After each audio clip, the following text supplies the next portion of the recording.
അമൃതം പൊടി കുട്ടികൾക്കൊന്നും ഇഷ്ടമുണ്ടാവില്ല. എന്നാലും നമ്മളത് വെച്ചിട്ട് നല്ല വെറൈറ്റി ആക്കി ഉണ്ടാക്കി കൊടുക്കുകയാണെങ്കിൽ എല്ലാവർക്കും വേണ്ടി വരും അല്ലേ.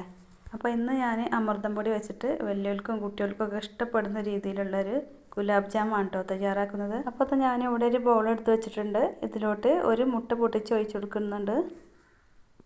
ഇതിലോട്ട് ഒരു 2 ടേബിൾ സ്പൂൺ പഞ്ചസാര ഇട്ട് കൊടുക്കാം.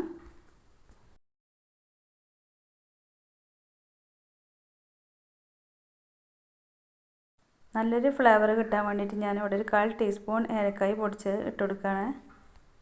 ഇനി ഇത് നന്നായിട്ടൊന്ന് കലക്കിയെടുക്കാം.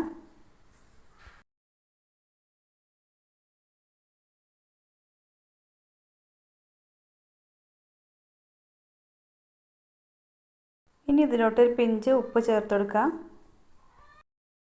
1/2 ടീസ്പൂൺ സോഡാപ്പൊടിയും കൂടെ ചേർത്ത് ഒന്നും കൂടെ ഒന്ന് കലക്കിയെടുക്കാം.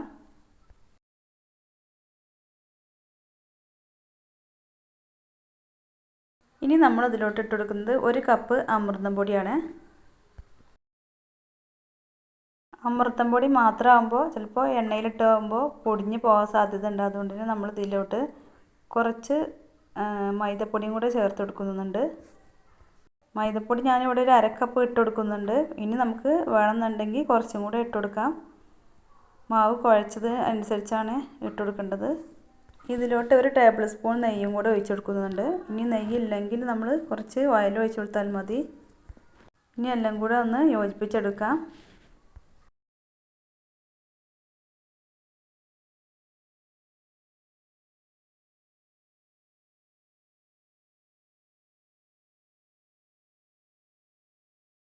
അര കപ്പ് മൈദ ഇട്ട് കുഴച്ചപ്പോൾ കുറച്ചും കൂടി ലൂസായിട്ടാട്ടോ മാവ് നിൽക്കുന്നത്. അപ്പോൾ ഞാൻ ഒരു 2 ടേബിൾ സ്പൂണും കൂടെ മൈദ ഇട്ട് എടുത്തിട്ടുണ്ട്. അപ്പോൾ നമ്മൾ ചപ്പാത്തി മാവിൻ്റെ അതേ കൺസിസ്റ്റൻസി ആക്കി എടുത്തിട്ടുണ്ട്. ഇനി ഇതൊന്ന് പരത്തി എടുക്കണം. അതിന് വേണ്ടിയിട്ട് ഞാൻ കൗണ്ടർ ടോപ്പിൽ കുറച്ച് അരിപ്പൊടി തൂവി കൊടുത്തിട്ടുണ്ട്. ഇനി ഇത് നമുക്കൊന്ന് പരത്തിയെടുക്കാം. കുറച്ച് തിന്നായിട്ട് വേണം കേട്ടോ പരത്തിയെടുക്കാൻ. എന്നാൽ കുറച്ച് കട്ടി വേണേനും. അപ്പോൾ ആ ഒരു പരുവത്തിൽ വേണം പരത്തിയെടുക്കാൻ. അപ്പോൾ ഇത് പരത്തി എടുത്തിട്ടുണ്ട്. ഇനി നമ്മൾ ഒരു കുപ്പിയുടെ അടപ്പ് എടുത്തിട്ട് ഇതുപോലെ ഒന്ന് ആക്കിയെടുക്കാം. അപ്പോൾ കുപ്പീൻ്റെ അടപ്പ് കൊണ്ട് ഇതുപോലെ ഇങ്ങനെ അമർത്തിയെടുത്താൽ ഇതുപോലെയാണ് കിട്ടും കേട്ടോ. അല്ലെങ്കിൽ നമുക്ക് ചെറിയ ഉരുളകളാക്കി ചെറുതായിട്ടൊന്ന് പരത്തി ഇതെടുത്താൽ മതി. ഇതാകുമ്പോൾ ഒരേ സൈസിൽ തന്നെ കിട്ടും ചെയ്യും. ഇത് നമ്മൾ കുറച്ച് തിക്കായിട്ടാണ് കേട്ടോ പരത്തിയെടുത്തിട്ടുള്ളത്. ഇനി നമ്മളിത് എണ്ണയിലിട്ട് വരുമ്പോൾ ഇത് ബോൾസായിട്ട് വരും. അപ്പോൾ നമുക്കിത് അല്ലാതും ഇതുപോലെ കട്ട് ചെയ്തെടുക്കാം.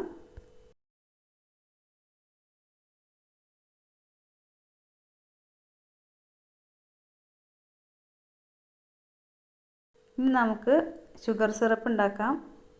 അതിന് വേണ്ടിയിട്ട് ഞാനിവിടെ ഒരു പാത്രം എടുത്ത് വെച്ചിട്ടുണ്ട്. ഇതിലോട്ട് 1/2 കപ്പ് പഞ്ചസാരയാണ് ഇട്ട് കൊടുക്കുന്നത്. ഇനി ഇതിലോട്ട് 1 കപ്പ് വെള്ളം കൂടെ ഒഴിച്ച് ഷുഗർ സിറപ്പ് ഉണ്ടാക്കിയെടുക്കാം. 1/2 ടീസ്പൂൺ ഏലക്കായ് പൊടിച്ചതും കൂടെ ഇട്ട് കൊടുക്കുന്നുണ്ട്. ഇനി ഇത് സിറപ്പായി വരുമ്പോഴേക്കും നമുക്ക് ഫ്രൈ ചെയ്തെടുക്കാം.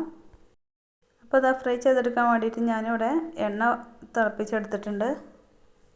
എണ്ണ നന്നായി ചൂടായി വന്നതിന് ശേഷം നമുക്ക് ലോ ഫ്ലെയിം ആക്കി വെക്കണം. എന്നിട്ട് ഓരോന്നായി ഇട്ട് ഫ്രൈ ചെയ്തെടുക്കാം.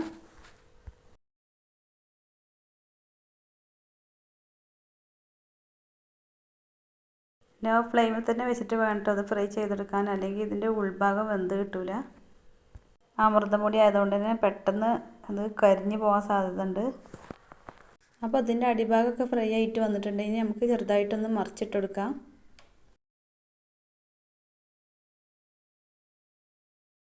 അപ്പോൾ ഇത് ഫ്രൈ ആയി വന്നിട്ടുണ്ട്. ഇനി നമുക്കിത് ചട്ടിയിൽ നിന്നും കോരി മാറ്റാം. ഇനി നമ്മളിത് ഇട്ടെടുക്കുന്നത് നേരെ നമ്മൾ ഷുഗർ സിറപ്പ് ഉണ്ടാക്കി വെച്ചിരുന്നല്ലോ, അപ്പോൾ അതിലോട്ടാട്ടോ ഇട്ടെടുക്കുന്നത്. ഷുഗർ സിറപ്പ് ചൂടാറിയിട്ടുണ്ടെങ്കിൽ ഒന്നുകൂടി ഒന്ന് ചൂടാക്കിയിട്ട് വേണം ഇട്ടെടുക്കാൻ. ഷുഗർ സിറപ്പിൽ നമ്മൾ ചുരുങ്ങിയത് 1 മണിക്കൂറെങ്കിലും ഇട്ട് വെക്കണം. അപ്പോൾ ഇത് വീർത്ത് ഒന്നും കൂടെ സോഫ്റ്റായിട്ട് വരും. എത്രത്തോളം സമയം നമ്മൾ ഷുഗർ സിറപ്പിലിട്ട് വെച്ചോ അത്രത്തോളം ഇത് ടേസ്റ്റ് കൂടും കേട്ടോ. അപ്പോൾ നല്ല പളുങ്ക് പോലെ ആയിട്ടുണ്ട്.